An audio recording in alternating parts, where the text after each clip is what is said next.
नमस्कार दोस्तों, मैं राजेंद्र दाइमा आपका स्वागत करता हूं मुंबई टुडे लाइव चैनल में।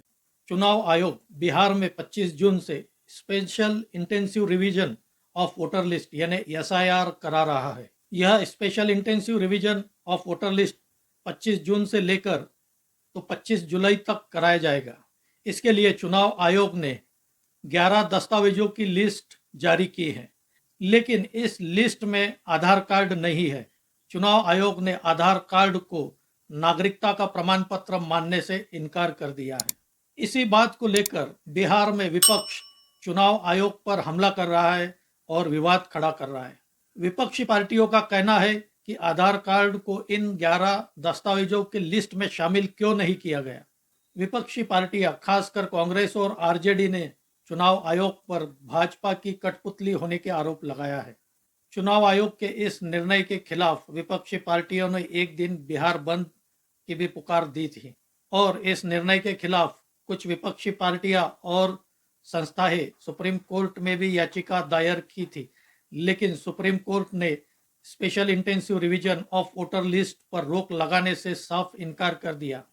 सुप्रीम कोर्ट का कहना है कि यह चुनाव आयोग का अधिकार है और जो भी काम चुनाव आयोग कर रहा है यह संवैधानिक है। देश में 1952 से लेकर 2003 तक अब तक करीब 12 से 13 बार intensive revision of voter list हो चुका है।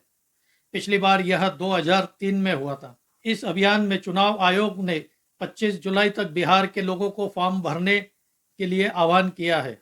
हालांकि चुनाव आयोग ने इसकी ऑनलाइन भी व्यवस्था कर दी है, लेकिन विपक्ष आज रोज कुछ न कुछ नए मुद्दे निकालकर इस पर विवाद खड़ा कर रहा है।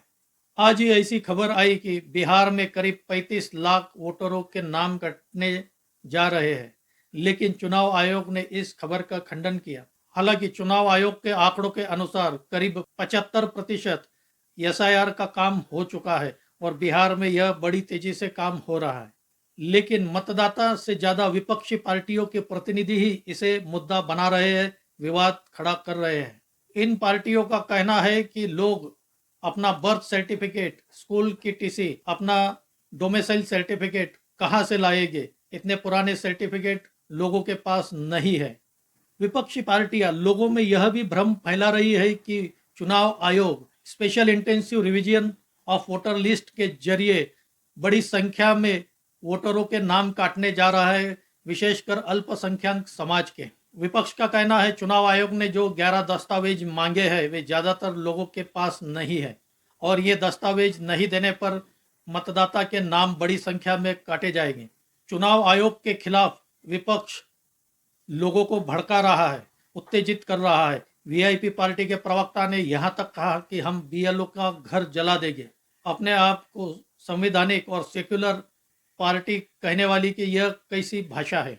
यही अगर कोई लाभ वाली योजना की सरकार घोषणा कर दे और इसके लिए कागज मांगे जाए तो लोग 2-2, 3-3, 4-4, 5-5 कागज लेकर आएंगे। अगर किसी के पास नहीं भी हो तो यह 50-60 साल पुराना कागज भी लेकर लोग आएंगे और यह हिंदुस्तान में ही हो सकता है। हमने देखा है इसका उदाहरण महाराष्ट्र में। जिस समय महाराष्ट्र में मराठा आरक्षण के लिए कुणबी प्रमाण पत्र सर्टिफिकेट मांगा गया, तब लोगों ने हैदराबाद जाकर भी वहां से कुणबी के सर्टिफिकेट लेके आए। महाराष्ट्र का मराठवाड़ा रीजन यह तब हैदराबाद के निजाम स्टेट में था और तब वहां कुणबी प्रमाण पत्र उर्दू में दिए जाते थे और बड़ी संख्या में मराठवाड़ा के लोग हैदराबाद गए और वहां से अपने दादा, परदादा, नाना, नानी के कुणबी होने के प्रमाण पत्र लेकर आए और महाराष्ट्र में सबमिट करें। लेकिन चुनाव आयोग अगर कोई कागज मांगता है तो हम नहीं दिखाएंगे, हम नहीं देखेंगे। यह रवैया कहाँ तक सही है? ऐसा इसलिए भी हो रहा है कि हम भारतीय लोग मतदान करना हमारा कर्तव्य नहीं समझते। मतदान करना यह हमारी जिम्मेदारी है, ऐसा हम नहीं समझते। मतदान यह पार्टियों को सत्ता में आने के लिए है, यह पार्टियों की जिम्मेदारी है, ऐसा हम समझते हैं। इसका उदाहरण हमें 2024 के लोकसभा चुनाव के दौरान देखने को मिला। जब 2024 में लोकसभा के चुनाव हो रहे थे, मतदान की तारीख चुनाव आयोग ने वीकेंड पर रखी थी, तो तब बड़ी संख्या में बड़े शहरों के लोग वीकेंड पर घूमने चले गए और मतदान करना जरूरी नहीं समझा। इसकी वजह से मतदान परसेंटेज भी काफ़ी कम हुआ। भारत में औसतन 50-55% ही मतदान होता है और यह बताता है कि मतदान के प्रति भारतीय लोग कितने उदासीन हैं।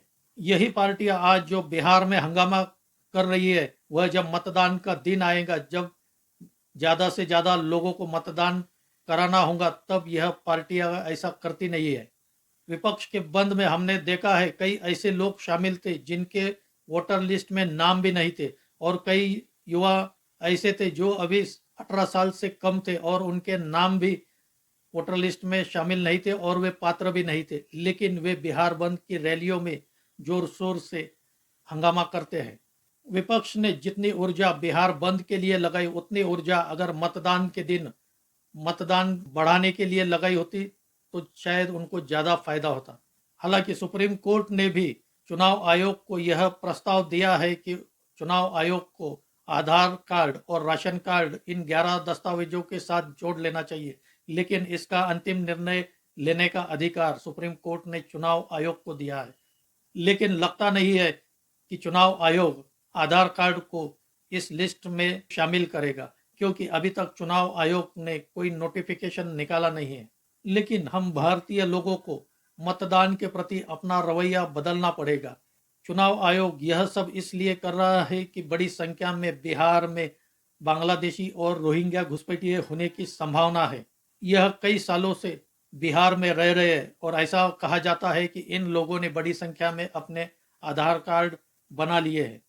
इसीलिए चुनाव आयोग आधार कार्ड को नागरिकता मानने से इनकार कर रहा है, और सुप्रीम कोर्ट ने भी पहले कई अपने निर्णयों में आधार कार्ड को नागरिकता का प्रमाण पत्र मानने से इनकार कर दिया है। देखना होगा हमें special intensive revision of voter list के बाद बिहार में कितने लोगों के नाम कटते हैं और क्या विपक्ष का डर जो था वो सही था। दोस्तों, आपको क्या लगता है इस बारे में? आप अपनी राय कमेंट करके बताइए। मेरा यह वीडियो अच्छा लगा हो तो इसे लाइक करें, शेयर करें और मेरे इस चैनल को सब्सक्राइब करें। आज यही रुकते हैं। धन्यवाद।